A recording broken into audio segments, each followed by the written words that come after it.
All right, let's talk about something that can literally make or break your farm: pricing your produce.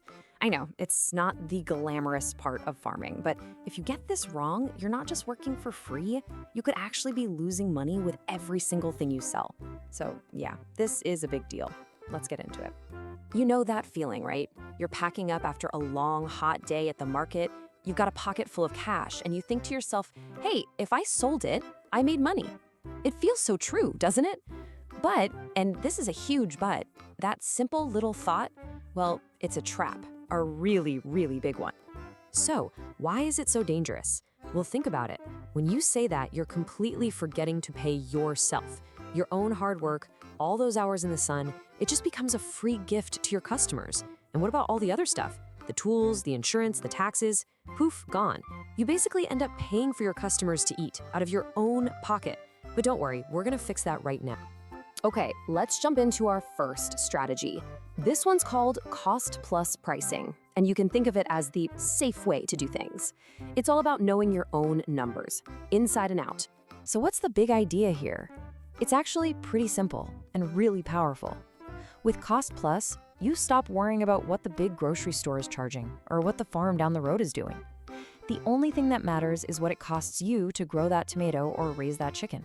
That's it. This whole method is designed to make sure that for every single item you sell, you are guaranteed to make a profit. All right, so how do we actually do this? It's a simple 4-step recipe.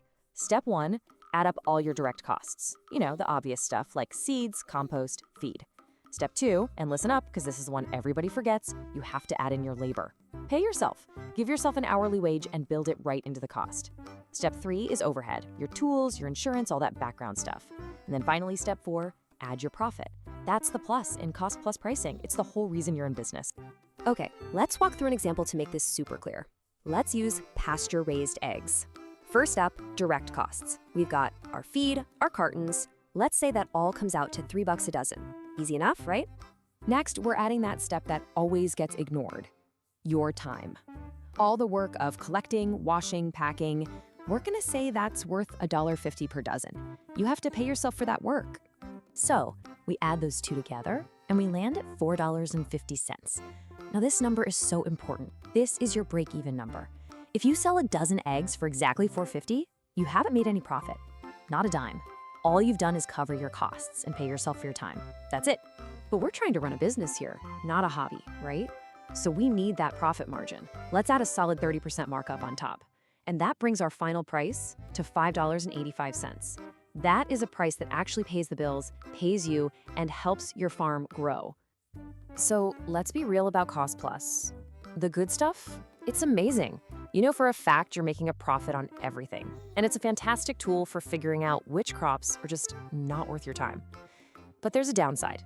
That $5.85 price for eggs, yeah, that might give some folks a little sticker shock. And of course, this whole method lives in a bubble. It totally ignores what everyone else is charging. And that's the perfect lead-in to our second strategy, market rate pricing. We'll call this the competitive way. Instead of looking at your own spreadsheets, this one is all about looking at the competition. The idea here is pretty straightforward. You just find the going rate for something and you match it. If everyone at the market is selling corn for 50 cents an ear, well, guess what? You sell it for 50 cents an ear.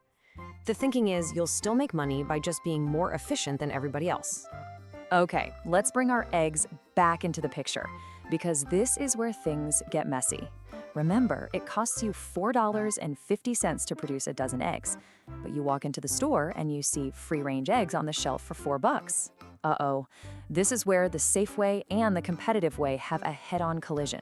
And this right here is the danger zone. If you decide to match that $4 market price, you're losing 50 cents every single time you sell a dozen. Think about that. You're not just giving your eggs away. You're actually paying people to take them off your hands. Now, I get the appeal. The upside is your stuff will sell out fast. And it's so easy, right? Just look at the other signs and write the same number. But for a small farm, the downside is just brutal. You get caught in this race to the bottom with giant farms, a race you will never, ever win. And the worst part is you might feel successful because you're selling a lot, but you're hiding huge financial losses behind all that activity. All right, so it's the showdown. The safe, predictable cost plus versus the fast, but dangerous market rate. Which one should you pick? So, what's the answer? What's the best strategy for your farm? How do you make sure you're not just busy, but actually profitable? Well, the truth is, it's not that one is better than the other. It really depends on what you're trying to do. Cost Plus is perfect for those special, high-quality things where you can tell a story about why it's worth more. Think heirloom tomatoes or artisan cheese. Market rate, that's really for the giant commodity farms growing corn and soy, where their whole game is shaving off fractions of a penny from their costs. For most of us small-scale growers, our superpower isn't cutting costs, it's adding value. So, if one isn't clearly the winner, what do? We don't choose. The real secret, the winning play, is to use them both. It's a hybrid strategy that takes the best of both worlds. And here's how you do it. It's a 3-step plan. Step 1, you always, and I mean always, calculate your cost plus price first. That number is your rock bottom. You cannot sell for less. Step 2, now you look at the market rate. This is your reality check. And step 3 is where the magic happens. If your price is higher than the market's, you don't drop your price. No way. Instead, you figure out how to bridge that gap. So how in the world do you sell a $5.85 egg when the store has them for $4? You make them different. You make them better. You use your marketing. They're not just eggs. They are soy-free pasture rotation eggs. You use awesome packaging, like a clear carton that shows off those incredible bright orange yolks. Your job is to stop talking about price and start telling a story about value. You have to explain why your eggs are better and why they are worth every single penny. And that really brings us to the final, most important takeaway. It's a phrase I want you to remember. It is better to not grow a vegetable at all than to pay someone to eat it. Know your costs, pay yourself for your hard work, and never, ever let your farm become a hobby that costs you money. Your work is valuable, so make sure you price it that way.